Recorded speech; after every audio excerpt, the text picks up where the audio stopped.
ఓం పూర్ణమదః పూర్ణమిదం పూర్ణాత్ పూర్ణముదచ్యతే పూర్ణస్య పూర్ణమాదాయ పూర్ణమేవావశిష్యతే. ఓం శాంతి శాంతి శాంతి. శ్రుతిస్మృతిపురాణానాం ఆలయం కరుణాలయం నమామి భగవత్పాదశంకరం లోకశంకరం. ఓం నమో బ్రహ్మాదిభ్యః బ్రహ్మవిద్యాసంప్రదాయకర్తృభ్యః వంశఋషిభ్యః పరమగురుభ్యో మహద్భ్యః. నిన్న మనము ఈ అజ్ఞానమైనటువంటి మార్గంలోనే పడుంటాడు వీడు జీవుడు అనేటువంటి వాడు అని నిన్న మనం చెప్పుకున్నాము. పరమాత్మ స్వరూపం ఎలా ఉంటుంది అనేటువంటిది కూడా మనం నిన్న చెప్పుకున్నాము. అయితే మనము నిన్న చెప్పుకున్నటువంటి మంత్రంలో పరమాత్మ ఏకంగా ఒకటిగానే ఉన్నది, అది వస్తుతః కదలకపోయినా స్వరూపంగా విభూతి రూపంగా కదులుతున్నట్టు కనపడుతుంది సుమా అని నిన్న చెప్పుకున్నాం. ఇక ఈవేళ 5వ మంత్రానికి వచ్చాం. తదేజతి తన్నైజతి తద్దూరే తద్వంచితే తదంతరస్య సర్వస్య తదు సర్వస్యాస్య బాహ్యదః. తదేజతి ఏమండి, మళ్ళీ ఇది ఇంచుమించు చెప్పిన అర్థమే మళ్ళీ వస్తోంది. ఇక్కడ కూడా భగవత్పాదులు కూడా అదే అంటారు.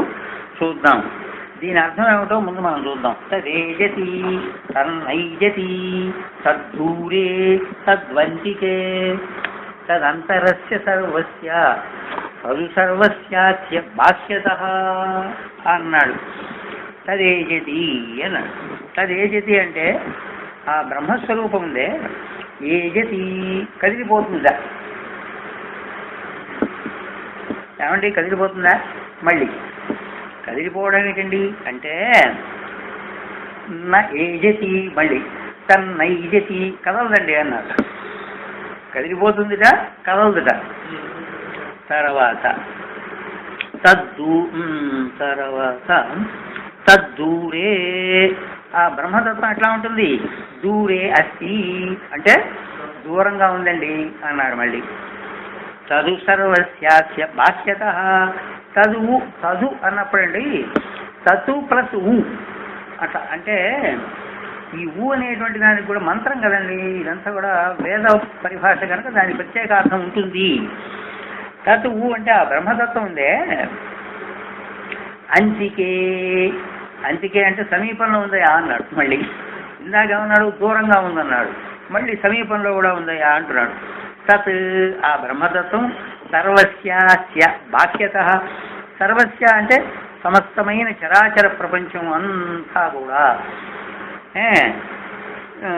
సర్వస్యాస్య బాహ్యతః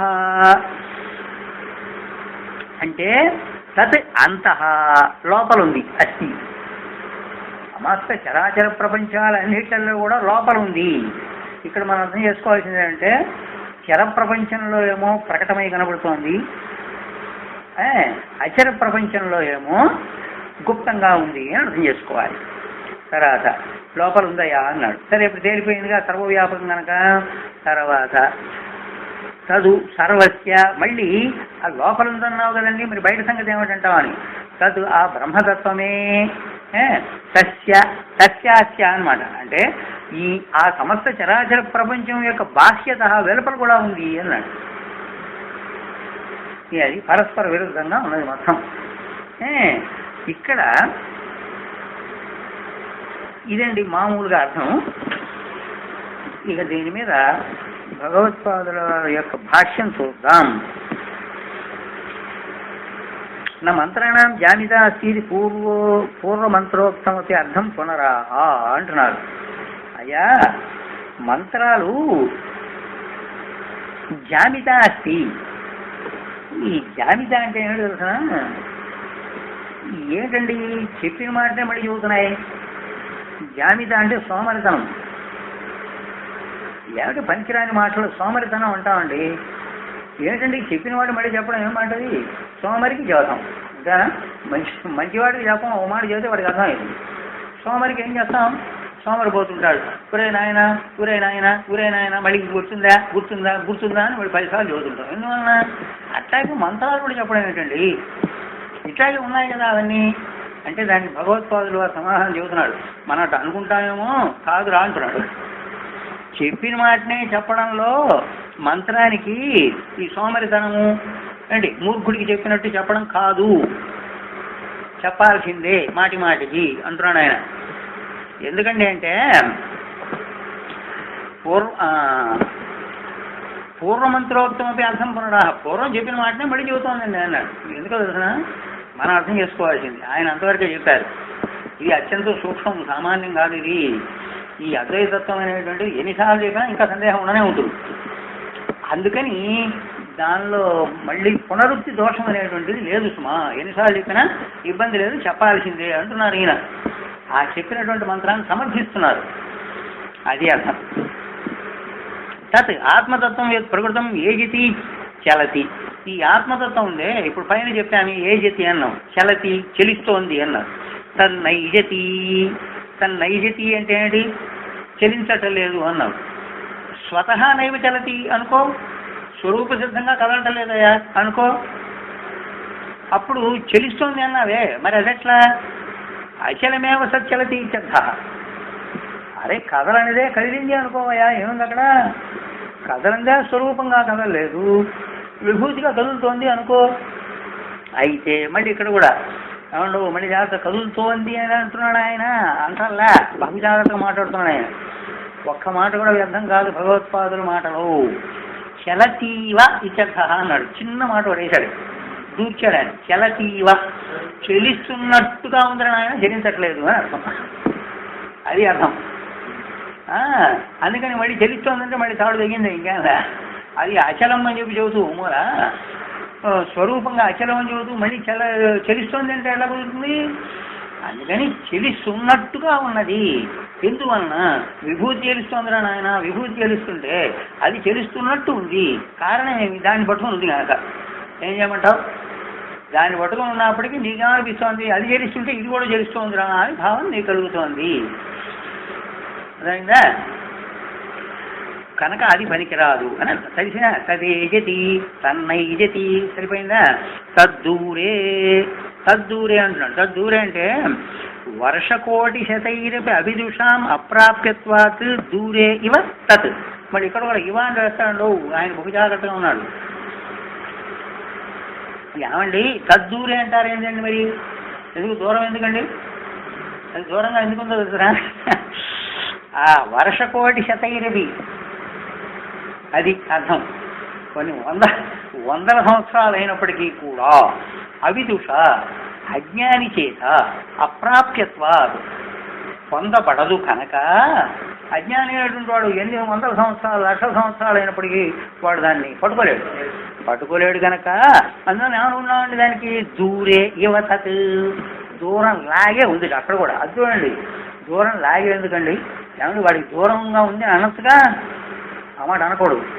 ఎందుకో తెలిసిన? వాడి స్వరూపంగా ఉంది, అది వస్తుత ఉన్నది, కానీ వాడు బుద్ధిత లేదు. అది అర్థం. అమ్మో ఆయన మాట, అబ్బా ఎంత ఆనందమో!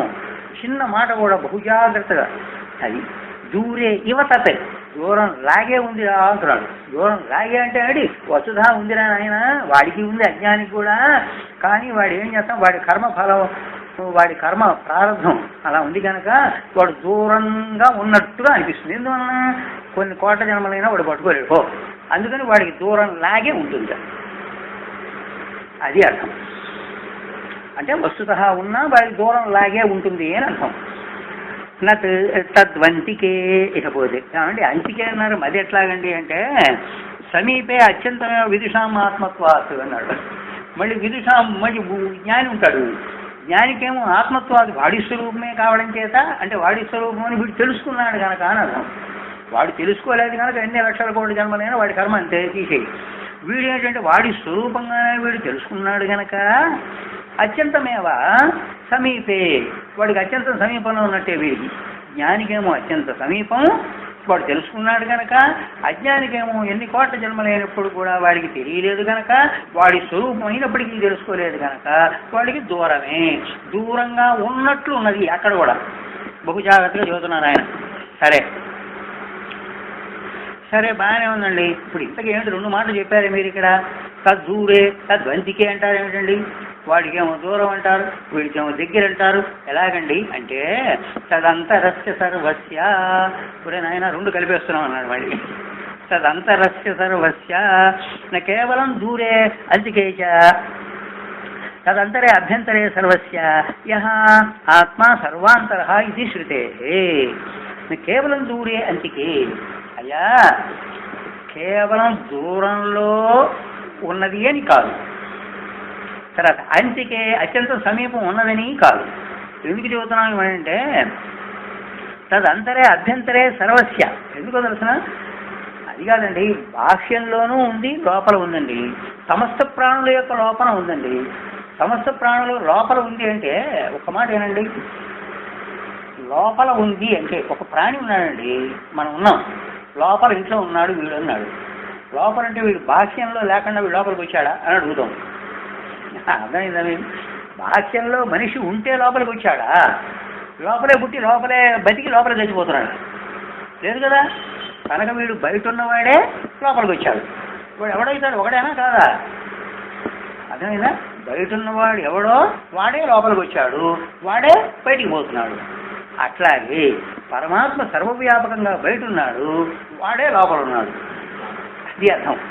అయ్యా ఇప్పుడు కానీ కేవలం దూరే అంతికే అంతరే అభ్యంతరే. అదే నాయన అభ్యంతరం అంటే లోపల ఉన్నాడు అని అనుకుంటున్నావా? అంతే మాత్రమే కాదు, సర్వస్య. ఎందుకంటే సహా ఆత్మ సర్వాంతరః ఇది స్థితే. ఈ ఆత్మ సర్వాంతరం రా అన్నాడు. సర్వాంతరం అంటే నీకే కాదురా అన్ని ప్రాణుల్లో కూడా ఉందిరా నాయన. అది ఆ శుద్ధ చైతన్య రూపంగా వెలిగిపోతోంది సుమా అంటున్నాడు. ఎట్లా ఉందండి అంటే చెబుతున్నాడు. అస్య సర్వస్య జగత నామరూప క్రియాత్మకస్య తదు అపి సర్వస్యాస్య బాహ్యతః. అస్య సర్వస్య జగత ఈ సమస్తమైనటువంటి జగత్తుకి కూడా నామరూప క్రియాత్మకస్య ఈ నామరూప క్రియాత్మకమైనటువంటి అంటే ఏమిటి తెలుసిన? నామంలో ఉన్నది పరమాత్మే. అర్థమైందా? నామం అంటే ఏంటనుకున్నాం? ఆలోచన. దానిలో ఉన్నది పరమాత్మే. రూపం బాహ్యంగా ఉన్నది. రూపంలో పరమాత్మ లేడు. రూపంలో నీ జ్ఞానం ప్రసరించకపోతే రూపం ఎక్కడుంది? కనుక నామ రూప ఇకపోతే క్రియ చెబుదాం. మూడోది క్రియ ఏమిటి? ఈ నామం పోయి ఆ రూపంతో సంబంధం పెట్టుకుంది క్రియ. ఆ క్రియలో కూడా ఉన్నాడు. ఇప్పుడు ఏమంటావు అన్నాడు, మూడిట్లో వ్యాపించింది నామ రూప్. అంటే ఇప్పుడు అర్థం ఏంటంటే నామాన్ని వ్యాపించింది అన్నప్పుడు జీవుళ్ళంతా వ్యాపించిందని చెప్పుకోవాలి. కనుక జీవుడు లేడు. రూపము అనగానే జగత్తునంతా వ్యాపించింది అని చెప్పుకోవాలి. నామరూపాలంటే జీవ జగత్తులు ఉండిపోయాయి. పోయిన తర్వాత ఈ జీవుడు అంటూ ఎప్పుడైతే పోయాడో క్రియ ఎక్కడుంది అసలు? అది పాయింట్. అక్కడ వాడు ఉంటే వాడికి సంబంధించి క్రియ ఉంది. ఆ క్రియ అంతా కూడా వ్యాపించిందిరా అంటే అసలు వీడే లేకపోతే క్రియ ఎక్కడుంది? ఉండలేదు. ఒకవేళ వీడు ఉన్నా క్రియ అంతా వ్యాపించింది, వీడు లేకపోతే క్రియ లేదు. కనుక అర్థమైందా? స్వరూపంగా అది ఎప్పుడు ఉన్నది అని అర్థం చెప్పుకోవాలి. మోక్షాన్ని వ్యాపించింది క్రియాత్మకస్య తదు సర్వస్యాస్య బాహ్యతః వ్యాపిత్వా. మోక్షం వ్యాపించిందిరా అన్నాడు. ఎట్లా ఉందండి అంటే ఆకాశవత నిర్జయ సూక్ష్మత్వాలు అంతః అన్నాడు. ఆకాశంలాగే ఉందిరా నాయన అంటున్నాడు. ఎందుకండి అంటే అత్యంతం సూక్ష్మం నాది అంటున్నాడు. అది ఎట్లా ఉందిరా అంటే నీలో లేదా ఆకాశం అని అడుగుతున్నాను. నీలో ఆకాశం ఉందా లేదా? అయిపోయా. ఆ ఆకాశానికి నీ చైతన్యం జోడించు. చిరాకాశం కాదా? నీలో ఉందా లేదా చైతన్యం? మరి నీలో ఆకాశం కూడా లేదు, రెండు ఉన్నాయి. చూసారా? నోట్లో ఆకాశం ఉంది, కళ్ళలో ఆకాశం ఉంది, ముక్కులో, చెవులో, ప్రతి పదార్థంలో ఆకాశం ఉందా? అవునా? దాని వెంబడి ఆకాశం వెంబడి చిత్తు వ్యాపిస్తుందా లేదా? అది మరి అప్పుడు ఏమైనా చిరాకాశం లేదు మరి నీలో. అది అర్థం. అట్లా అర్థం చెప్పుకోవాలి మనం. నేర్తిశయ సూక్ష్మత్వ అత్యంతం సూక్ష్మంతా నాయన. మరి ఏం చేయమంటావు అని అంటాం. ఇంకా ఆకాశాన్నేనా నువ్వు పట్టుకోగలవేమో కానీ అది పట్టుకోలేము న్యాయంగా. సామాన్యమైన అది పట్టుకోలేడు. ఆకాశం అంటే స్పేస్ అన్నాము. స్పేస్ అంటే ఏమిటండి అంటాడు. ఖాళీ అన్నాము. ఖాళీ అంటే ఏమిటండి అంటాడు వాడు. అది చూసారా? వాడు ఎక్కడున్నాడు అసలు? వాడు ఉన్నది ఖాళీలో. కానీ ఖాళీ అంటే ఏమిటో అడుగుతాడు ఏమిటి? ఈ అజ్ఞానం పైకి చూసి ఉంటాడు ఆకాశం అనేది, అది అంతా అజ్ఞానం అనమాట. కనుక అత్యంతం సూక్ష్మం కనుక నీలోనే ఆకాశం ఉన్నది అంటే ఏంటో తెలుసిన, అక్కడ అమ్మవారు ఉంది సత్తు అనుకోండి, అవునా? నీలోనే చిత్తుందా, అది ఆ చిత్తుందా, ఆ రెండు కలుపు చిరాకాశం కాదా, అది పాయింట్. అట్లా అర్థం చేసుకోవాలి మనం. ఆకాశాత్ నిరచయ సూక్ష్మత్వాదంత, అందువల్ల ఏమవుతుంది? ప్రజ్ఞానఘన ఏవా, పురేనాయన బయటంతా ఆకాశంగా వ్యాపించిందిరా అనగా సద్రూపంగా వ్యాపించింది, లోపల ఏమో చిద్రూపంగా వ్యాపించింది. ఎందుకు ఈ లోపల బయట అని అన్నావు? ఈ విధంగా ఘటం ఒకటి ఉంది కనుక ఘటం తీసేయి, ఇది అది ఒకటే, అది అర్థం. అది శాసనాత్ ప్రజ్ఞానఘన ఏవా, ప్రజ్ఞాన ఘనం రానాయన అంటే ఒకనొక జ్ఞానపు ముద్ద అంటే తీసేయి, అది ఏం చూడలేదు అని అర్థం అండి. బాగా అర్థమైందా? ఇక తర్వాత చెప్తా ప్రజ్ఞానఘన. ఇంకా అండి ఇంకోటో తదు సర్వస్యాస్య బాహ్యత, ఇంకో మాట ఎక్కడో అంతరం అని అన్నాడండి, ఎక్కడో తదంతరస్య సర్వస్య అన్నాడు. అంతరం, ఈ అంతరం అనే మాటకండి ఆత్మస్వరూపము అంతరం లేకుండా ఉంది అని అర్థం. అంతరం అంటే ఏమిటో తెలుసిన, ఏమీ తేడా లేకుండా ఉంది అని అంటే. ఇప్పుడు ఇక్కడ బాహ్య పదార్థాల సమస్తం అంతా కూడా ఒక పదార్థానికి ఒక పదార్థానికి మధ్యన ఉన్నది, ఈ పదార్థాల్లోనూ ఉన్నది, ఆ పదార్థం అంతా వ్యాపించున్నది అని అర్థం. అంటే సర్వవ్యాపకమైనప్పుడు ఆకాశం ఎక్కడ లేదది కనుక ఈ పదార్థానికి వ్యాపించింది, ఈ పదార్థం యొక్క మధ్యలో ఖాళీని కూడా వ్యాపించున్నది అని అర్థం. అంతరం అనే శబ్దానికి అది అర్థం. అంటే అంతరం ఏమీ లేకుండా ఉందండి, అది పరమాత్మ యొక్క స్వరూపం. కనుక ప్రాణులు ఈ యొక్క తత్వాన్ని తెలుసుకోవాలనేటువంటి తహతహత పాప మంత్రానికి, ప్రాణులు దీని యొక్క స్వరూపాన్ని తెలుసుకోవాలని పాపం తహతహ పడిపోతోందిగా. ఏదది? మంత్రం. మంత్రం ఎంతో తాతా పడిపోతుంది, పల్లగా ఎప్పటికీ తెలుసుకుంటారేమో అని పాపం తాతా పడిపోతుంది. మంత్రం పడి అదేం చెబుతుంది, మళ్ళీ మళ్ళీ బోధిస్తుంది అంటున్నాడు. ఎందుకు బోధిస్తుంది? నేను ఎన్నిసార్లు చెప్పినా తెలుసుకోలేక లక్షల కోట్ల మంది ఇప్పటికుంటుంటే అది ఎంత బాధపడుతుందో మంత్రం అంటాడు భగవద్పాదుల వారు. కనుక అట్లా చక్కగా పాపం నిమిషానికి అది బోధిస్తోంది. చెప్పిన వాటినే మళ్ళీ చెబుతోంది. అంటే ఒక మాట పట్టుకోవాలి, ఇంకోసారైనా పట్టుకుంటావేమో అని. పట్టుకోవే, ఎన్నిసార్లు చెప్పినా పట్టుకోవే నువ్వు. మరి నీ అజ్ఞానం ఏమనుకోవాలి? కనుక నీకుంది అజ్ఞానం, కానీ ఆ మంత్రానికి ఈషన్ మాత్రము కూడా సోమరతనం అనేటువంటిది లేనే లేదు. సోమరతనం అంటే కూర్చుండేది, ఒక మాట చెప్పి కూర్చుండేది. నిమిషానికి ఎందుకు చెబుతోంది పాపం? అది ఎప్పుడైనా పట్టుకుంటావేమో అని. ఏవో పట్టుకోవే, ఒక్కడు కూడా పట్టుకోడుగా, అది పాయింట్. అయ్యా ఇది ఆ మంత్రం యొక్క అర్థం. ఇక 6వ మంత్రానికి వచ్చేసాం.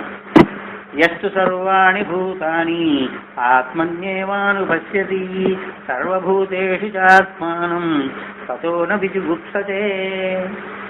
యస్తు సర్వాణి భూతాని, ఇవే భగవద్గీత శ్లోకాలే. ఇంచుమించు ఇవన్నీ అదే.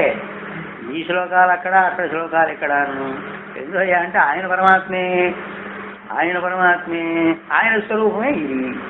ఏం చెబుతాము? ఈ మంత్రాలు ఏమిటి? అది మొత్తం ఒకటే. ఇక యస్తు సర్వాణి భూతాని ఆత్మన్యేవానుపశ్యతి. ఎవడైతే సర్వాణి భూతాని సమస్తమైనటువంటి భూతాలన్నింటినీ కూడా ఆత్మన్యేవానుపశ్యతి తనలోనే చూస్తాడు. సర్వభూతేషు చాత్మానం అంటే సర్వభూతాల్లో కూడా తన స్వరూపాన్ని అనుపస్థితి చూస్తాడు.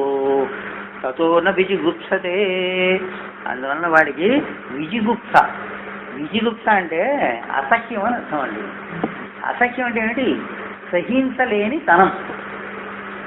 అంటే ఒక పదార్థాన్ని చూసినప్పుడు ఏంటి, ఇది దాని పదార్థం పట్ల ఒకదాని పట్ల రాగము, మరొక దాని పట్ల ద్వేషము రెండు ఉండవు.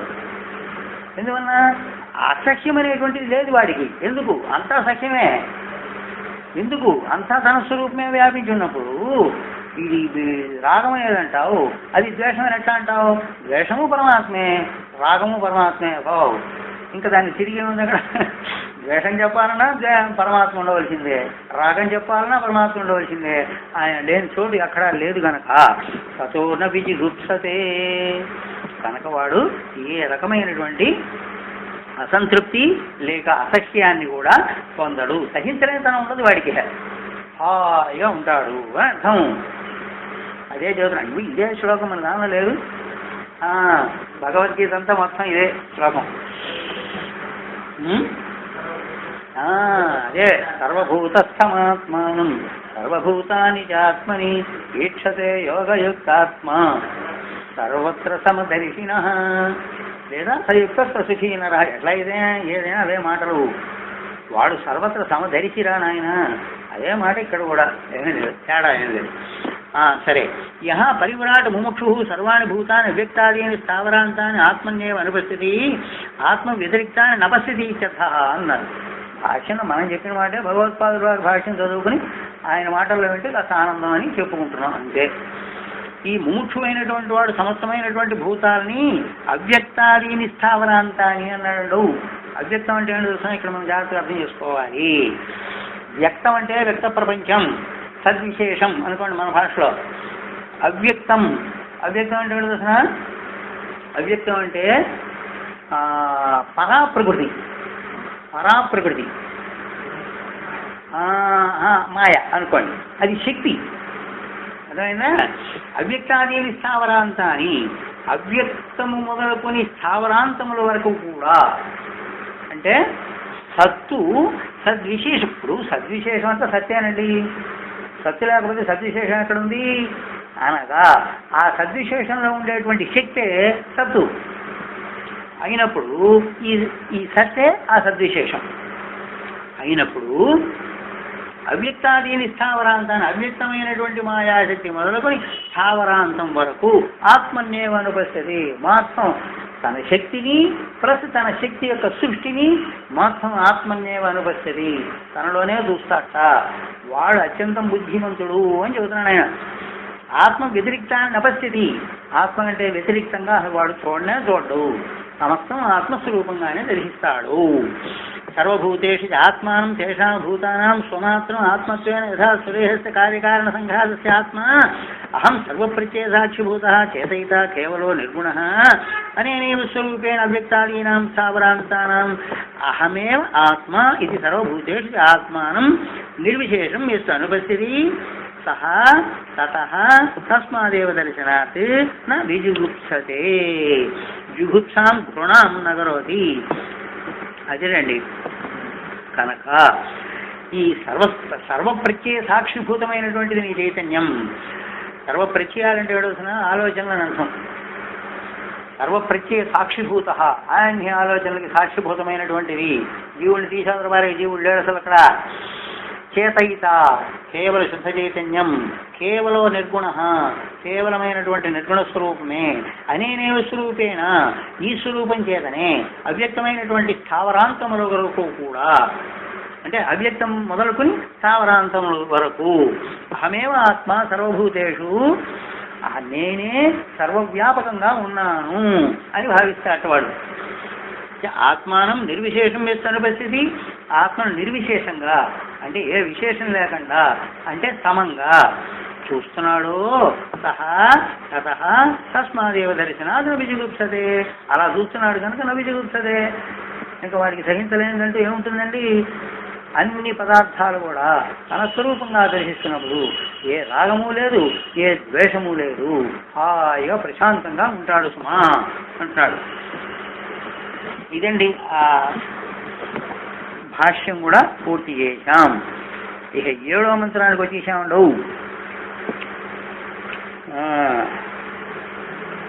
యస్మిన్ సర్వాణి భూతాని ఆత్మైవాభూద్విజానతః తత్ర కో మోహః కశోకః ఏకత్వమనుపశ్యతః. ఇది భగవద్గీతే. ఇది చక్కగా ఉంది. ఏం మంత్రాలండి ఆనందంగా ఉంటే ఇదే చక్కగా శ్లోకాలు అనమాట. ఆ శ్లోకాలే ఇవే మంత్రం, ఆ శ్లోకమే ఈ మంత్రం అంతే. ఇప్పుడు చూడండి, యస్మిన్ సర్వాణి భూతాని. ఇక్కడ దీనిలో ఏం చదువుతున్నానంటే, అయ్యా యస్మిన్ ఏ పరమాత్మ చైతన్యంలో, దీని ముందు అర్థం చెప్పుకుందాం. సర్వాణి భూతాని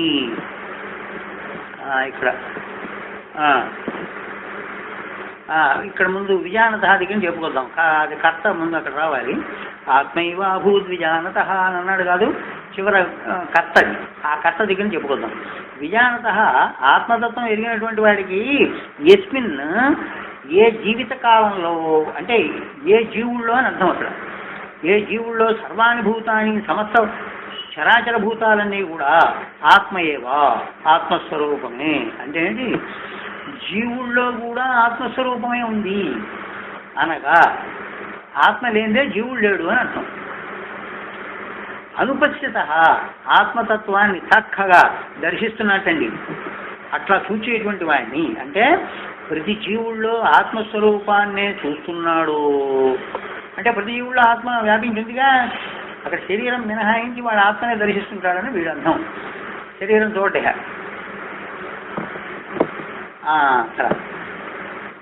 కహ మోహ ఆత్మ. అప్పుడేమైంది, ఆత్మైవ అభూత్ విజానత. అట్లా కనుక వాడు దర్శించినట్టయితే మొత్తం ఆత్మైవ అభూత్ విజానత. వాడు అట్లా ఎప్పుడైతే ఎదట ప్రాణులంతా కూడా ఆత్మనే అంటే పై పదార్థాన్ని చూసినప్పుడేమో తన జ్ఞానం, అంతహా చూసినప్పుడు వాడు జ్ఞానంతో ఉన్నాడు కనుక అక్కడేమో అంతహా చూసినటువంటి జ్ఞానం. అంటే ఈ కొండ తీసేస్తే మొత్తం ఒకటే అయిందండి. అది పాయింట్. అక్కడ ఈ కొండ వలన లోపల బయట అనే మాట వస్తుంది, లేకపోతే లేదు అసలు. అది ఈ విధవ శరీరం ఒకటి అడ్డం అనమాట, అంతే, అంతకంటే ఇంకేం లేదు. అందుకని ఆత్మైవ అభూత్ విజానత. అట్లా చూచేటువంటి వాడికి కహ మోహ కశోక, మోహమే ఉంది, శోకమే ఉంది అన్నాడు. ఏకత్వమను పశ్యత, ఏకత్వాన్ని చూస్తున్నాడు వాడు. వాడికి మోహం ఏమిటి, శోకం ఏమిటి, అది అర్థం. ఇక భగవత్పాదుల వారి భాష్యం చూద్దాం. ఇమమేవ అర్థం అన్యో మంత్ర ఆహా. అయ్యా ఈ అర్థాలనే మరో మంత్రం కూడా చెబుతోందయ్యా అంటున్నాడు. అంటే ఆయన అంటే మళ్ళీ చెప్పిందే మళ్ళీ చెబుతున్నట్ట. ఆయన కూడా అదే అంటున్నాడు, మళ్ళీ చెబుతోంది అంటున్నాడు. యస్మిన్ సర్వాణి భూతానీతి. ఇదిగోనయా ఇది మంత్రం. యస్మిన్ కాలే యథోక్తాని వా తాన్యవ భూతాని సర్వాణి పరమాధ్యాత్మ దర్శనాత్ ఆత్మైవ అభూత్ ఆత్మైవ సంవృత.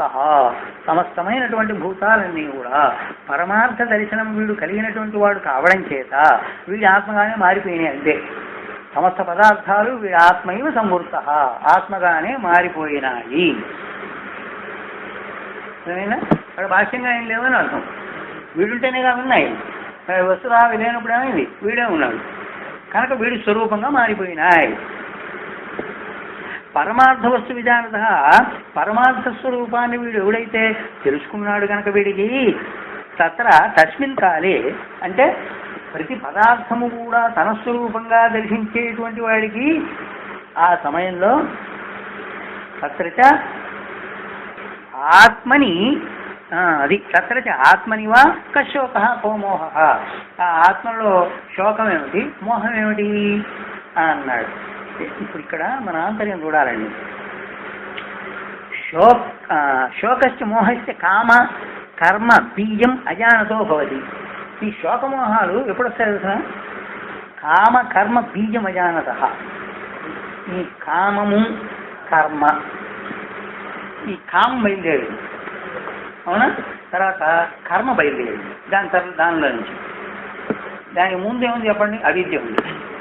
అవిద్య కామ కర్మ, అదనమాట.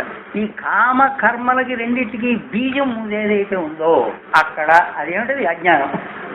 ఆ అజ్ఞానం అనేటువంటి బీజం ఉందే వాడికి మాత్రమే శోకమోహాలు ఉంటాయా అన్నాడు. అంటే అజ్ఞాన బీజం కలిగినటువంటి వాడికి శోకమోహాలు ఉంటాయి. నటు ఆత్మైకత్వం విశుద్ధం గగనోపమం పశ్యత. ఆత్మస్వరూపాన్ని ఏకంగా చూసేటువంటి జ్ఞానికి గగనోపమైనటువంటిది.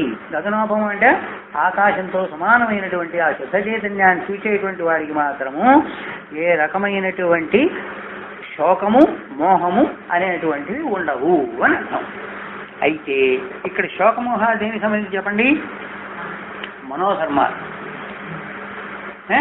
జరామరణాలు స్థూల శరీరానికి సంబంధించినవి.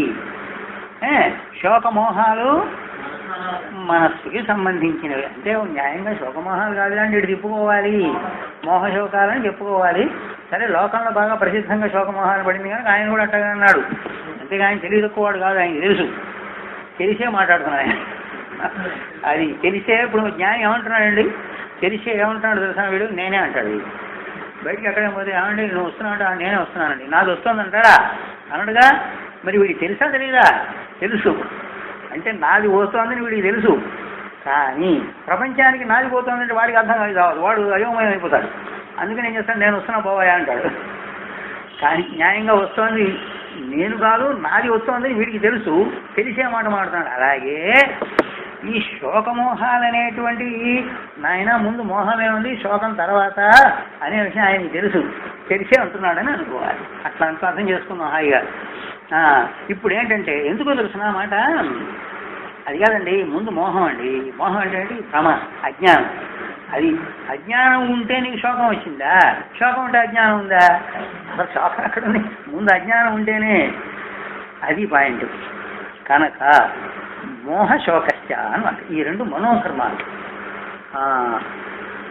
ఈ మనోధర్మాలు వీడి దుంపదిగా చంపుతున్నాయండి. మనోధర్మాలు ఇవి కామ కర్మ బీజంట. ఈ మనోధర్మాలను చూసారా?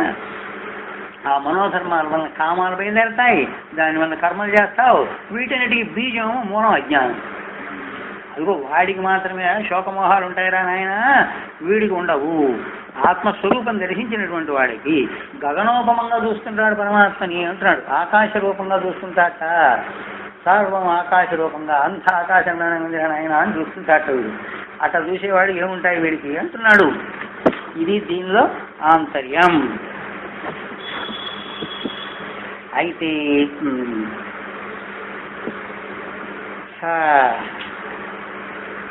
అయితే ఒక రహస్యం ఉందండి. సుషుప్తిలో ఇక్కడ శోకమోహాలు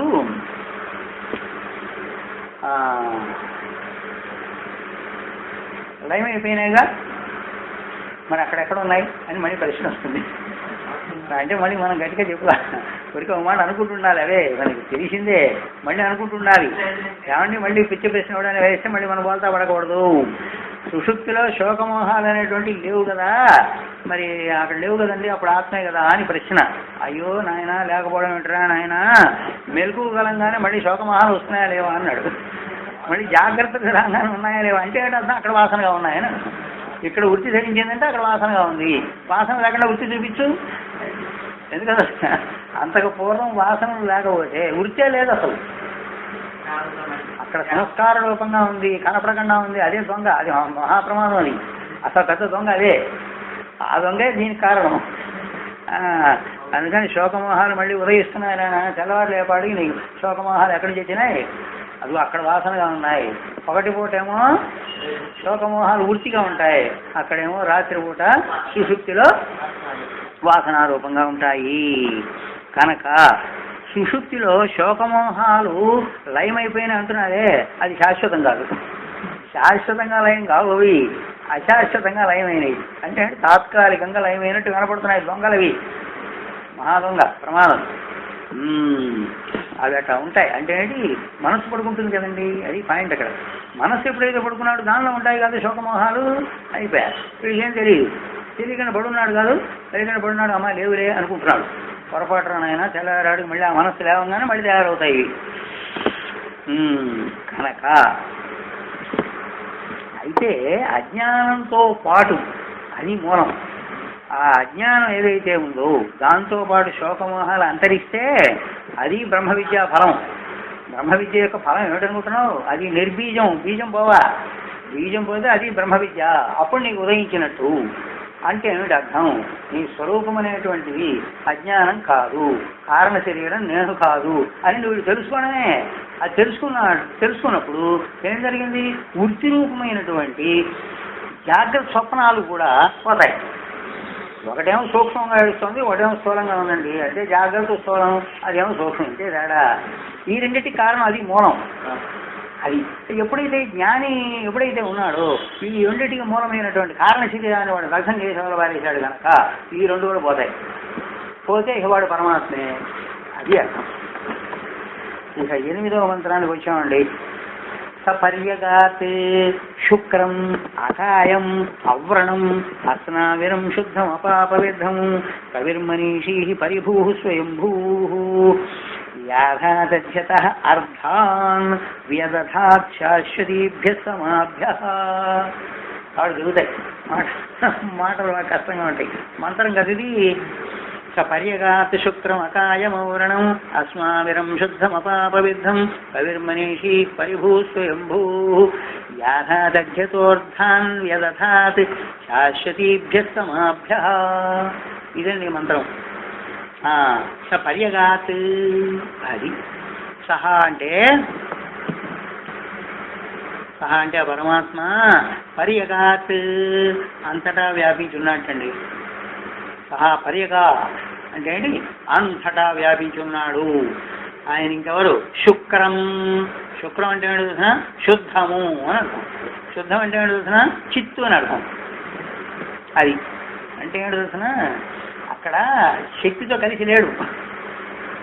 శక్తి ఆయనలో పడింది కానీ శక్తితో కలిసి లేడు కనుక కేవలం శుద్ధ చైతన్యం చిత్తు అని అర్థం. తర్వాత అకాయం అవ్రణం. అది అకాయం అవ్రణం, దాని కాయం లేదు, అవ్రణం. తర్వాత చెప్తాను సూక్ష్మంగా. అవ్రణం వ్రణాలు ఏం లేవయ్యా అంటున్నాడు. అస్నావిరం స్నాయువులు ఏం లేవుంటాడు. అస్నావిరం అంటే నరాలు గిరాలు అలాంటివన్నీ ఏం లేవుట. శుద్ధం శుద్ధమైనటువంటిది.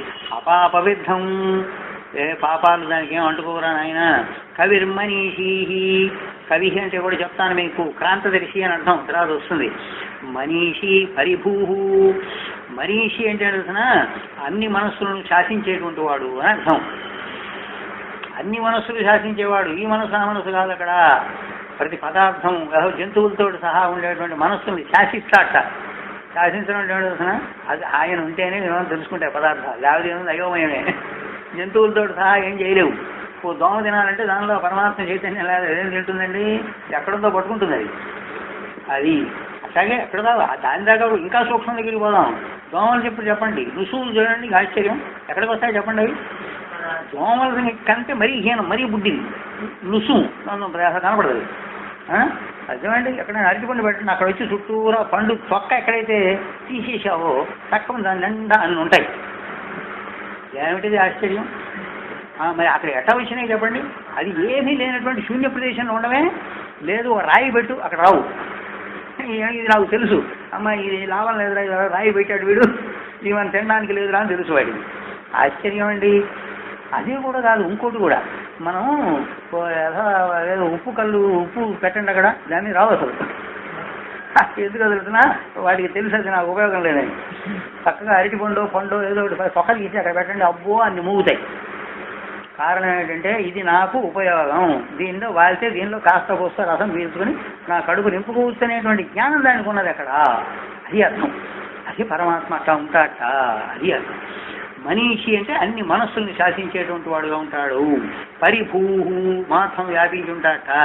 స్వయంభూ ఆయనే స్వయంభూ అంటే. స్వయంభూ లింగాలు ఇవన్నీ పిచ్చి మాటలు. స్వయంభూలింగం అండి అంటుంటాడు వాడు ఒక్కొక్కడు. స్వయంభూలింగం అండి దాని మొహం వాడు. జడ ప్రకృతిలో అభివ్యక్తమైనటువంటి రూపాలవి, అంతేగాని స్వయంభూలింగాలు కావవి. దానంతరే వచ్చిందండి అది. దానంతరే వచ్చింది ఒక రాయి. ఆ రాయిని వీడు చక్కగా చెక్కి ఓ లింగం తయారు చేశాడు. అది స్వయంభూ అంటాడు వీడు. అది కారణం ఏమిటి? వీడి అజ్ఞానం ఉంది కనుక. అది చెక్కిన వాడికి అజ్ఞానం ఉంది, చూసేవాడికి అజ్ఞానం ఉంది కనుక. యాథాదధ్యత అర్థాన్ వ్యదధాత్. యాథాదధ్యత అంటే ఈ మాటకు అర్థం ఏంటంటే ఎవరెంత కర్మ చేసుకుంటే అంత ఫలాన్ని యాథాదధ్యత అర్థాన్ వ్యదధా. యథార్థంగా ఎవరు ఎంత కర్మను చేసుకుంటే దానికి తగినటువంటి ఫలాన్ని, అర్థాన్ని అంటే ఫలాన్ని, వ్యదధాత్ అంటే విభజించి ఇస్తాటండి ఆయన పరమాత్మ. అబ్బా ఆశ్చర్యం. ఇన్ని కోటాను కోట్ల జీవరాశులుంటే ఎవడికి ఎంత ఏ రకమైన కర్మ ఫలము అవసరమో అంతే ఇస్తాట. ఆయన విభజించి ఏర్పాటు చేస్తాడు. విభజించి ఏర్పాటు చేసేది పరమాత్మ, ఇచ్చేది అమ్మవారు. మళ్ళీ ఆయన ఖర్చుతో పెట్టకూడదు. అది తర్వాత శాశ్వతీభ్యస్తమాభ్య ఎప్పటి నుంచి ఇస్తున్నాడు ఈయన? శాశ్వతీభ్యస్తమాభ్య. సమ అంటే సంవత్సరాలని అర్థం. ఇక్కడ శాశ్వతమైనటువంటి సంవత్సరాలు రా అన్నాడు. శాశ్వతమైన సంవత్సరాలు ఏమిటి? అనంతకాలం అని అర్థం. అనంతకాలం నుంచి ఇలా ఇస్తూనే ఉన్నాడు. ఈ జీవులు పుడుతూనే ఉన్నాయి. ఆ కర్మఫలాల వలన మళ్ళీ జన్మలు, మళ్ళీ కర్మలు, మళ్ళీ జన్మలు ఇలా తిరుగుతూనే ఉంటాయి అని అర్థం అండి. ఇక్కడ లైట్గా ఒక మాట అన్ని అంటే మనం ఏం చేసాం, స్థూలంగా ఒక మాట అర్థం చెప్పేసుకున్నాం మంత్రాన్ని. ఇప్పుడు కొద్దిగా విశేషంగా చూద్దాం. అకాయం అన్నాడు కదండి. అకాయం, అకాయం అంటే ఏమిటో తెలిసిన? కాయం లేనివాడు అని అర్థం. కాయం అంటే శరీరం అనుకున్నాం కదండి. అంటే అప్పుడు ఏమైంది తెలిసిన? శరీరం అంటే ఏమనుకుంటాం? స్థూలం కాదు అది. లింగ శరీరం లేనివాడు అని అర్థం. సూక్ష్మ శరీరం లేనివాడు. లింగ శరీరానికే సూక్ష్మం అని కూడా పేరు కదా, కనుక అది లేనివాడు అని అర్థం. అవ్రణం అని చెప్పావు. అవ్రణం, అస్నావిరం రెండు మాటలు ఉన్నాయి చూసారా? ఈ రెండు మాటలు ఏమిటో తెలిసిన? వ్రణాలు లేనివాడు. వ్రణాలు దేనికుంటాయండి? అలాగే వ్రణాలు దేనికుంటే శరీరాలు, స్థూల శరీరానికి ఉంటాయి. తర్వాత కండరాలు అంటాడు. అస్నావిరం అంటే కండరాలు అనుకోండి, లేకపోతే నరాలు గిరాలు ఇవన్నీ అదేగా. అవన్నీ లేవు అన్నాడు. లేకపోవడం చేసి దీన్ని బట్టి మనకేమర్థమవుతుంది? ఆ వ్రణాలు, నరాలు స్థూలదేహానికి సంబంధించినవి కనుక స్థూలదేహం కూడా లేనివాడు అని తేలిపోయింది. అవునా? ఇక్కడ స్థూలదేహం పోయింది, అక్కడ సూక్ష్మ అకాయం అనే దానిలో సూక్ష్మదేహం పోయింది. రెండు పోయాయి. ఇంకెవరండి ఆయన? శుద్ధం, అపాపవిద్ధం. ఆ రెండింటికి విశేషార్థం చెప్దాం. శుద్ధం అంటే అవిద్యారూపమైనటువంటి మాలిన్యం లేదండి ఆయనలో. అవిద్యారూపమైనటువంటి మాలిన్యం లేదు గనక ఆయన శుద్ధమైనాడు. అప్పుడు ఏమైంది? కారణ శరీరం కూడా పోయింది. అది పాయింట్ అక్కడ. అది పోయిందా? పోయేప్పుడు ఏమైంది? అపాపవిద్ధం. అది అంటే అపాపవిద్ధం అంటే ఇక్కడ అండి ధర్మాధర్మాది సంస్కార రహితం అని అంటున్నారు. ధర్మాధర్మాది సంస్కారాలు ఏం లేవు. ఎప్పుడైతే శుద్ధమైందో అంటే కారణ శరీరం కూడా లేకుండా పోయిందో అపాపవిద్ధం. పాపం ఏమిటి దానికి? అంటే ధర్మము అధర్మము రెండు సంస్కారాలు ఎడుతుంటాయి, రెండు ప్రమాదమే. అందుకని ధర్మం లేదు, అధర్మం లేదు, రెండూ లేవు. రెండింటికి సాక్షి అయి కూర్చుంది అప్పుడు. అది అర్థం ఆ రెండింటికి. కనుక ఆత్మ కారణ శరీరం లేదు కనుక శుద్ధమైనటువంటిది కనుక అది అపాపవిద్ధం. అంటే ధర్మాధర్మాది పాప సంస్కారం లేనండి రెండు కూడా. ధర్మం అధర్మం రెండు పాప సంస్కారం. రెండు రెండే. ఎందుకు జన్మ ఇచ్చేవి కనుక ధర్మం ప్రమాదమే, అధర్మం సరే భయంకరమైన ప్రమాదం. ఈ రెండింటి తేడా. అది భయంకరం, ఇదేమో ప్రమాదం అంతే. అతి భయంకర, అతి ప్రమాదం ప్రమాదం అనుకోండి, హాయిగా ఉంటుంది. అందుకని రెండు ప్రమాదమేనా అంటాడు. కనుక శుద్ధం అపాపవిద్ధం అయిపోయిందండి. అప్పుడు ఎప్పుడైతే శుద్ధం అపాపవిద్ధం అయిందో ఆయన ఎలాంటి వాడో తెలుసిన? నాణ్యతో సిద్ధ్రష్ట. ఆయన కంటే పరమాత్మ ఒక్కడే అయినప్పుడు నాణ్యత అస్తి ద్రష్ట. ఆయన కంటే వేరుగా చూసేవాడు మరొకడు ఎవడు లేడు, ఉన్నది ఒకడే అశుద్ధ చైతన్యంగా. ఆ మరొకడు ఎవడు లేడు కనుక ఆయనే సమస్తాన్ని దర్శిస్తూ ఉంటాడు సుమా అని అర్థం. అందువల్ల ఏమైంది? ఆయనకి సర్వదృక్ అయినాడు. సర్వదృక్ అయినాడండి ఆయన.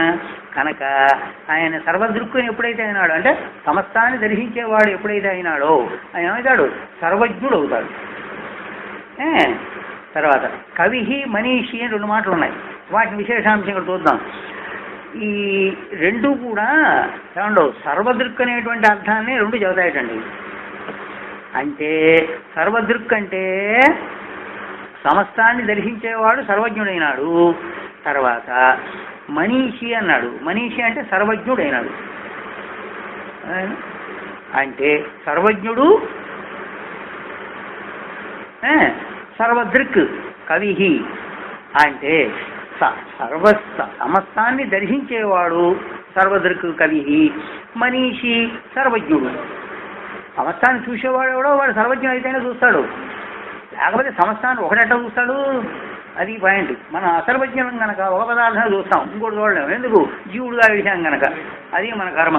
అది ఈ జన్మకింతే. పరిభూహు పరిభూహు పరిభూ అంటే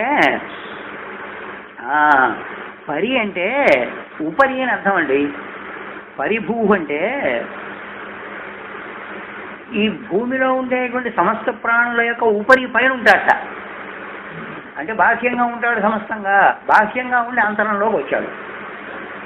అది ముందు బాహ్యంగా ఉంటేనే అంతరంలోకి వస్తాడు. అది అర్థం. పరిభూహు అనే శబ్దానికి అదే అర్థం. లోపల బయట అంతా వ్యాపించినటువంటి వాడు. తర్వాత స్వయంభూహు. ఇక్కడ స్వయంభూ అంటే కూడా మళ్ళీ విశేషాంశం చూద్దాం. కనుక స్వయంభూ ఎవడవుతాడైనా స్వతసిద్ధమే అవుతుంది. తెలిసిందా? ఆయన స్వతసిద్ధంగా ఉన్నటువంటి వాడు కనుక స్వయంభూ.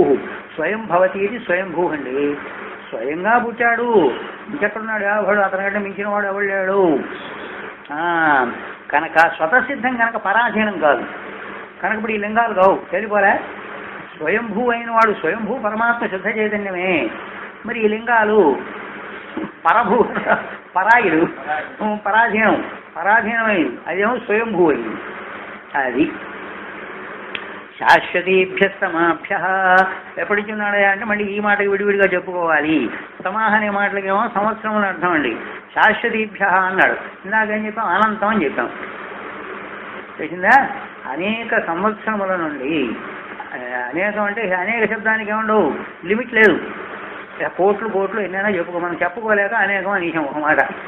అట్లాంటి కాలం నుంచి శాశ్వతీభ్య సమాభ్య ఏమిటి? ఆయన ఎలాంటి వాడు?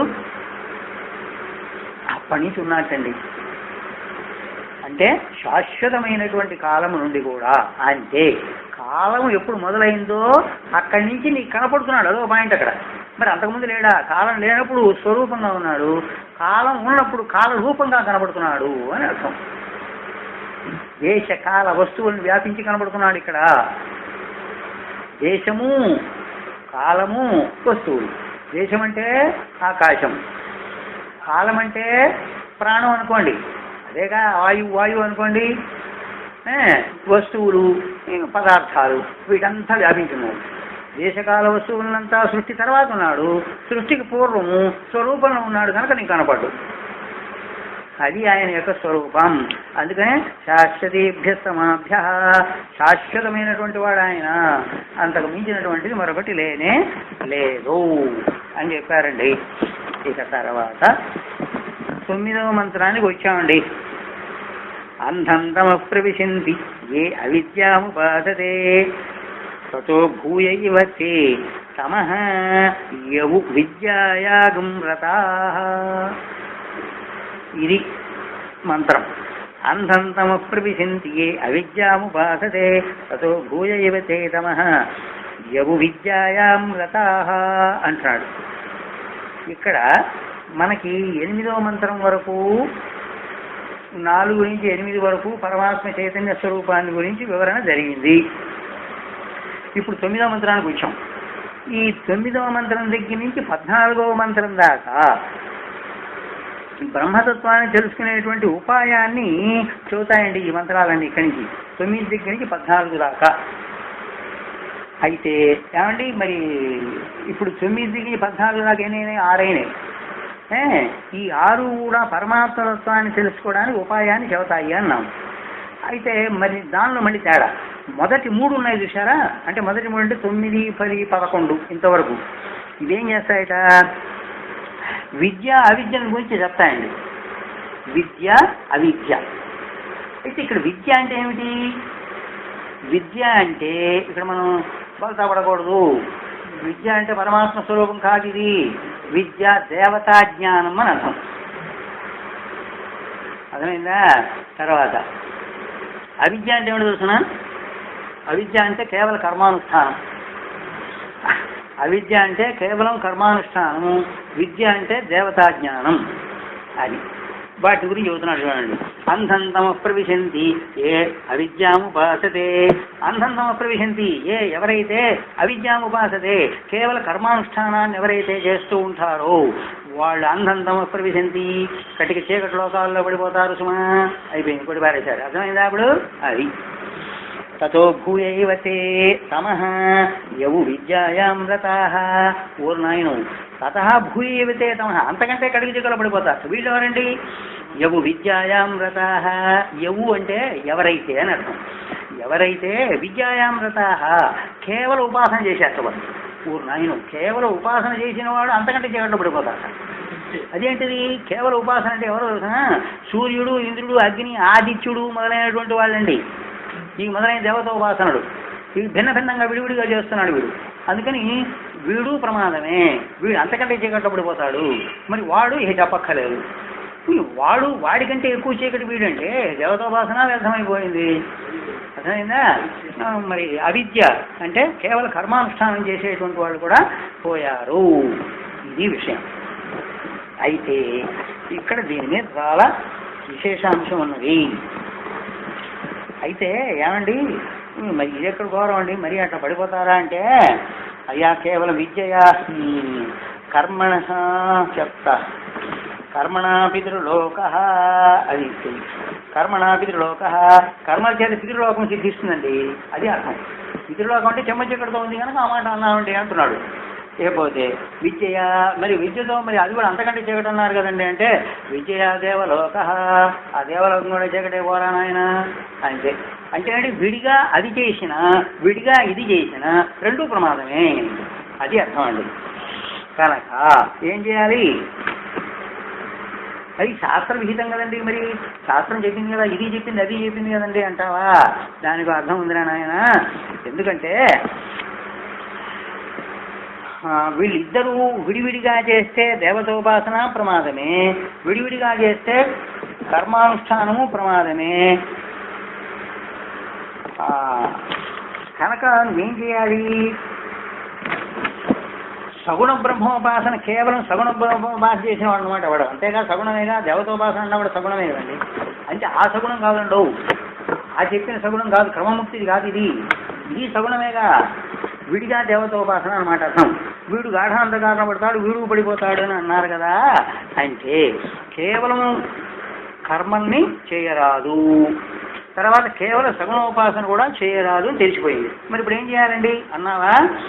నిష్కామ కర్మల్ని ఆచరణ చేస్తూ, అది ఇప్పుడు ఆ కర్మలు ఇక మార్చు, సకామం తీసేయి, నిష్కామంగా చేస్తూ అప్పుడు సగుణ బ్రహ్మోపాసన చేయాలి. సగుణ బ్రహ్మోపాసన చేస్తే అప్పుడు ఏమైనా తెలిసిన, ఈ కర్మ ఉపాసన ఉన్నాయి చూసారా, రెండింటి యొక్క ఫలాన్ని ఇప్పుడు ఏం చేస్తున్నాడండి? రెండు సముచ్చయం చేశాడు.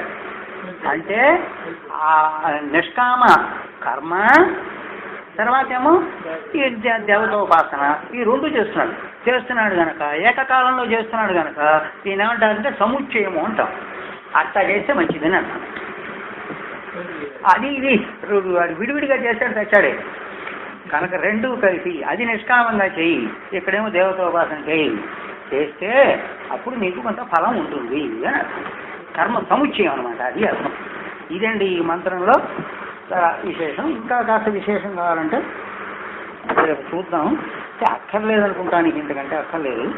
తర్వాత మంత్రం రేపు చూద్దామండి. ఓం శాంతి శాంతి శాంతి.